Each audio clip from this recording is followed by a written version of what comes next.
Hello my dear students, welcome back to chemistry class. Good evening all of you. Hope you are all fine in your home. Today we are going to start a new chapter named Fibers and Plastics. അപ്പോൾ ഈ ഒരു ചാപ്റ്ററിൻ്റെ തൊട്ട് മുന്നേ water എന്നൊരു chapter കൂടിയുണ്ട്. അത് നമ്മൾ ഇതിന് ശേഷമായിരിക്കും എടുക്കുക. ഇതൊരു സിമ്പിൾ ആയിട്ടുള്ളൊരു ചാപ്റ്ററാണ് fibres and plastics. You are very familiar with the words fibres and plastics. Are you ready for the class? Okay, let's start. Dear students, today we live in an era of tremendous progress in the field of science and technology. അല്ലേ, ഇന്ന് നമ്മൾ ജീവിക്കുന്ന നമ്മുടെ ഒരു world എന്ന് പറയുന്നത് science and technology ഒരുപാട് develop ചെയ്തിട്ടുള്ള ഒരു വേൾഡിലാണ് അല്ലേ.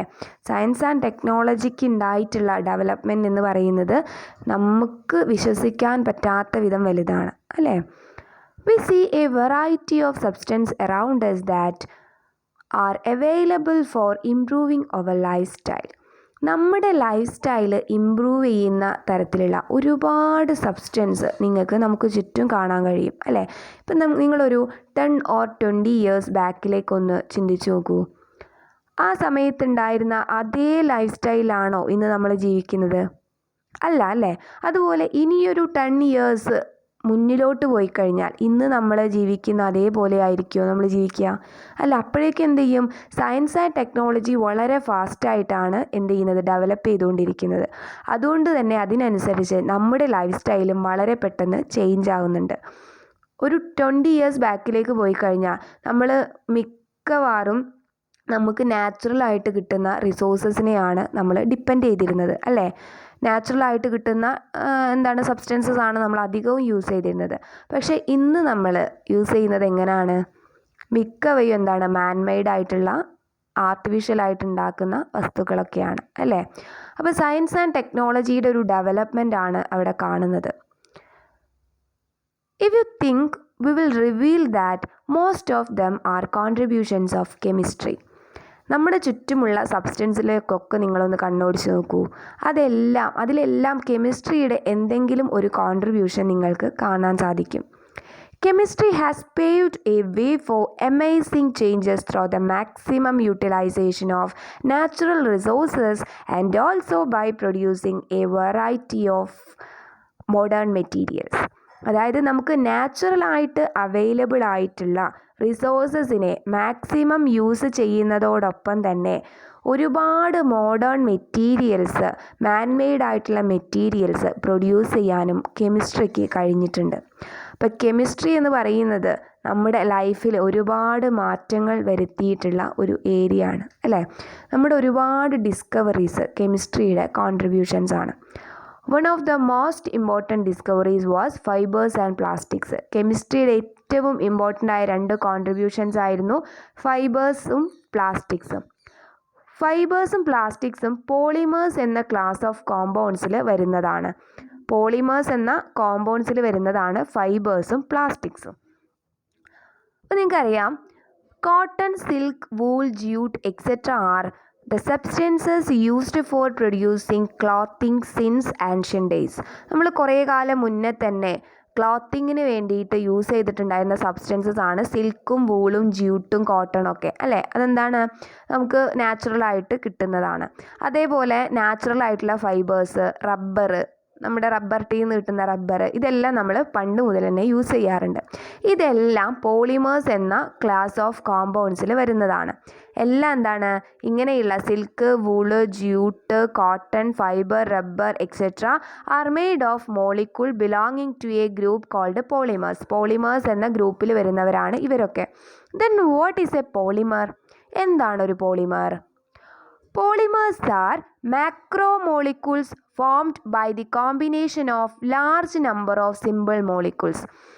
Polymers എന്ന് പറഞ്ഞു കഴിഞ്ഞാൽ നമ്മുടെ ചെറിയ ചെറിയ മോളിക്യൂൾസ്, സിമ്പിൾ ആയിട്ടുള്ള molecules, number of simple molecule, കുറേ അധികം സിമ്പിൾ മോളിക്യൂൾസ് കമ്പൈൻ ചെയ്തിട്ട് ഫോം ചെയ്യുന്ന മാക്രോ മോളിക്യൂളാണ് ആര്? പോളിമേഴ്സ് എന്ന് പറയുന്നത്.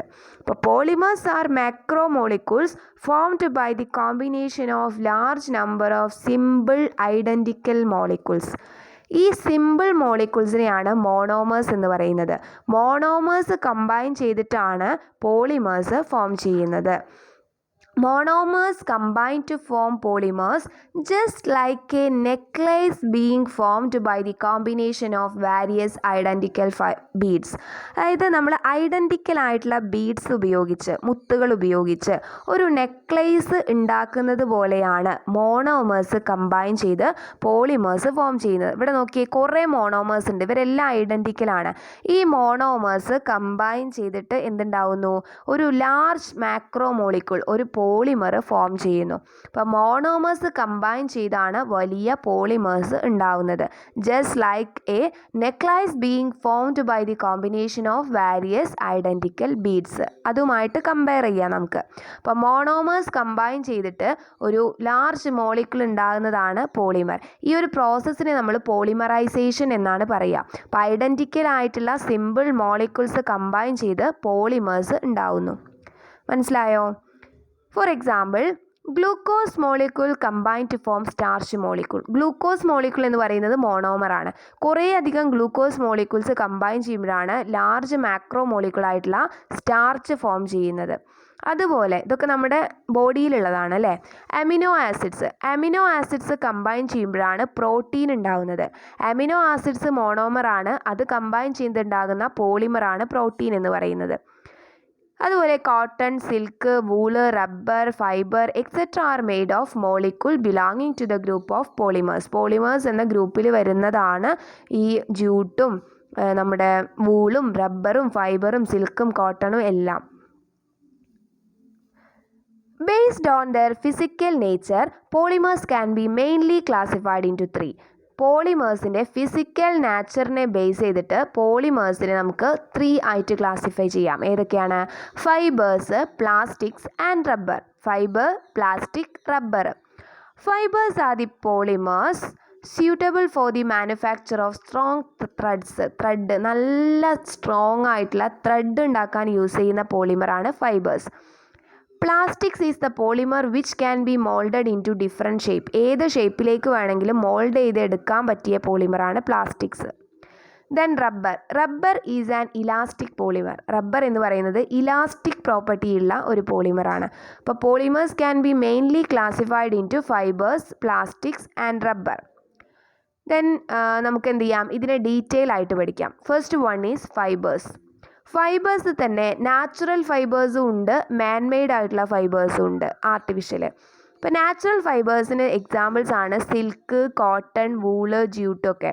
നമുക്കറിയാം കോട്ടൺ ഒക്കെ നമ്മുടെ കോട്ടൺ അതിൻ്റെ ആ ഒരു പരുത്തി ചെടിയിൽ നിന്നാണ് ഉണ്ടാക്കുന്നത് അല്ലേ. ഇപ്പോൾ സിൽക്ക്, കോട്ടൺ, വൂള്, ജ്യൂട്ട് ഇതെല്ലാം എന്താണ്? നാച്ചുറൽ ആയിട്ടുള്ള ഫൈബേഴ്സാണ്. അപ്പോൾ നമ്മൾ പണ്ട് കാലത്ത് ആൻഷ്യൻ ടൈമിലൊക്കെ ഇത് മാത്രമായിരുന്നു നമുക്ക് യൂസ് ചെയ്യാൻ കിട്ടിയിരുന്നത് അല്ലേ. സിൽക്കിൻ്റെ, കോട്ടൻ്റെ, വൂളിൻ്റെ ഒക്കെ അല്ലേ ഡ്രസ്സസ് നമ്മൾ ഇട്ടിട്ടുണ്ടായിരുന്നത്. പക്ഷെ ഇന്ന് അങ്ങനെയല്ല. ഇന്ന് പലതരത്തിലുള്ള വെറൈറ്റി ഓഫ് ഫൈബേഴ്സ് കണ്ടുപിടിച്ചിട്ടുണ്ട്. ഈ നാച്ചുറൽ ഫൈബേഴ്സിന് ഒരുപാട് മെറിറ്റ്സും ഉണ്ട്, ഡീമെറിറ്റ്സും ഉണ്ട് അല്ലേ. ഇപ്പം നാച്ചുറലായിട്ട് നമുക്ക് കിട്ടുന്ന ഈ കോട്ടൻ്റെ, വൂളിൻ്റെ അങ്ങനെയുള്ള ഡ്രസ്സസിനുള്ള മെറിറ്റ്സും ഡീമെറിറ്റ്സും എന്തൊക്കെയാണ്? മെറിറ്റ്സ് നോക്കാം. ഈ കോട്ടൻ്റെയൊക്കെ ഡ്രസ്സ് എന്താണ്? കംഫർട്ടബിൾ ടു വെയർ അല്ലേ. ധരിക്കാൻ നമുക്ക് എന്താണ്? വളരെ കംഫർട്ടാണ്. ഹൈ എയറേഷൻ, നല്ല ഒരു വായുസഞ്ചാരം കിട്ടില്ലേ അത് ഇട്ട് കഴിഞ്ഞാൽ. അതുപോലെ ability to absorb water is high. നമ്മുടെ സ്വെറ്റും വാട്ടറും ഒക്കെ എന്താണ്? പെട്ടെന്ന് അബ്സോർബ് ചെയ്തെടുക്കും. അതുപോലെ ലോ ഇൻഫ്ലേമബിലിറ്റി, പെട്ടെന്നൊന്നും അത് തീ പിടിക്കാറില്ല. ഇതൊക്കെ എന്താണ്? നാച്ചുറൽ ആയിട്ടുള്ള ഫൈബേഴ്സിൻ്റെ മെറിറ്റ്സ് ആണ്. എന്നാൽ ഇതിനെന്തുണ്ട്? കുറേ അധികം ഡീമെറിറ്റ്സും ഉണ്ട്. എന്തൊക്കെയാണ്? ലെസ് അവൈലബിൾ ആണ് ഈ നാച്ചുറൽ ആയിട്ടുള്ള ഫൈബേഴ്സ്. കാരണം അത് നാച്ചുറൽ നിന്ന് നമുക്ക് കിട്ടിയിട്ട് വേണ്ടേ, അത് അതുകൊണ്ട് തന്നെ അവിടെ ഉണ്ടായാൽ നമ്മൾ ഉണ്ടാക്കുന്നതല്ലല്ലോ, അത് ഓൾറെഡി ഉണ്ടായാലല്ലേ നമുക്ക് യൂസ് ചെയ്യാൻ പറ്റുള്ളൂ. അപ്പോൾ ലെസ് അവൈലബിൾ ആണ്. Price is higher. നമ്മളെ വൂളിൻ്റെയൊക്കെ കമ്പിളിയൊക്കെ എന്താണ്? നല്ല വില കൂടുതലായിരിക്കും നാച്ചുറൽ ആയിട്ടുള്ളതായതുകൊണ്ട് തന്നെ. Price is higher.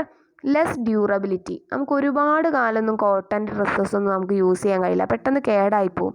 പിന്നെ ഈസിലി റിങ്കിൾ, പെട്ടെന്ന് ചുളുങ്ങി പോവില്ലേ അത്. കോട്ടൺ ഡ്രസ്സൊക്കെ നമുക്ക് അയൺ ചെയ്യാതെ ഇടാൻ പറ്റാറുണ്ടോ? ഇല്ല. അപ്പോൾ ഈസിലി റിങ്കിൾ. അപ്പോൾ ഇതൊക്കെയാണ് മെറിറ്റ്സും ഡീമെറിറ്റ്സും.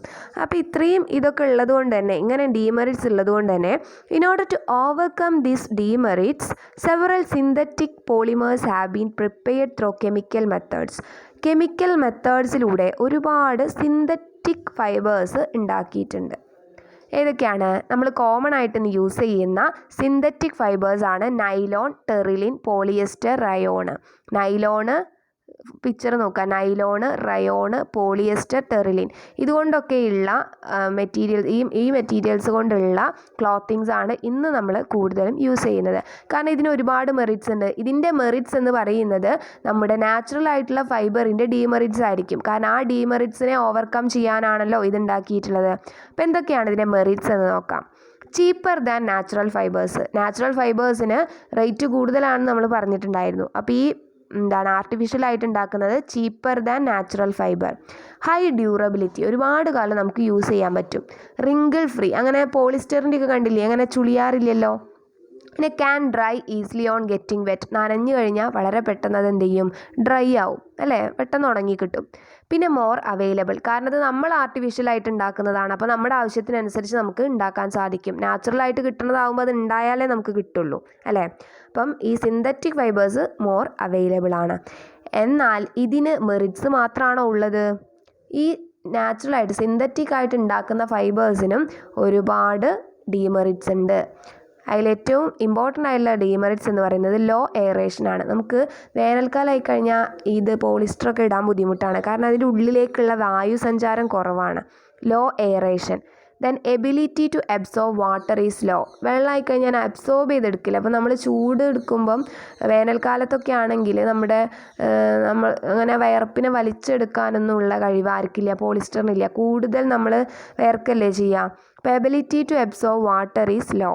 Then not suitable for hot weather.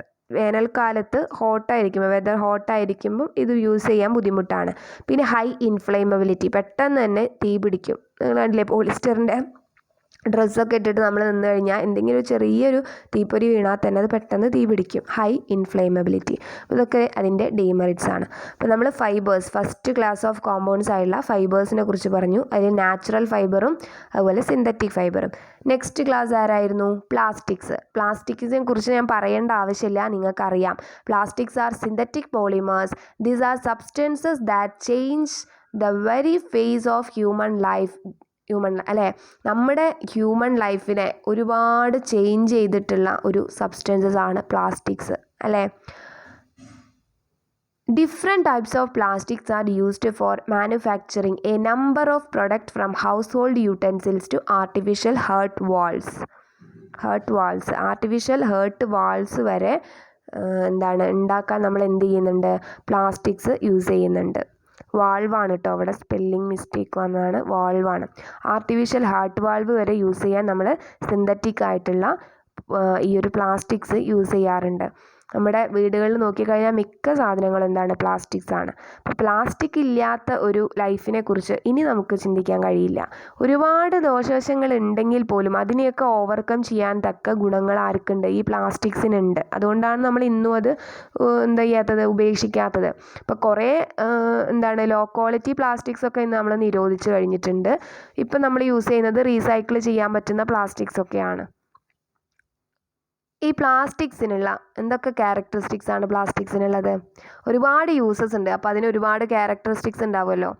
First one is not a conductor of electricity. ഇലക്ട്രിസിറ്റിയെ കണ്ടക്ട് ചെയ്യില്ല. Then not a conductor of ഹീറ്റിനെയും കണ്ടക്ട് ചെയ്യില്ല. ഡസ് നോട്ട് റിയാക്ട് വിത്ത് വാട്ടറുമായിട്ട് റിയാക്ട് ചെയ്യില്ല. അതുപോലെ തന്നെ കെമിക്കൽസുമായിട്ടൊന്നും റിയാക്ട് ചെയ്യില്ല.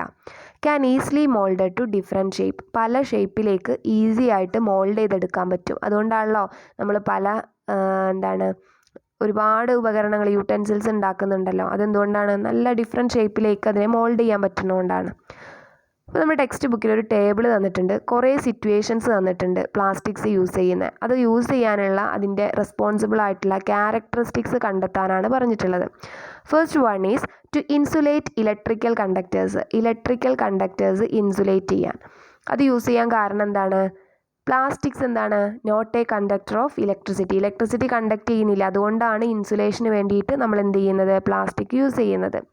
Then to make handle of kitchen utensils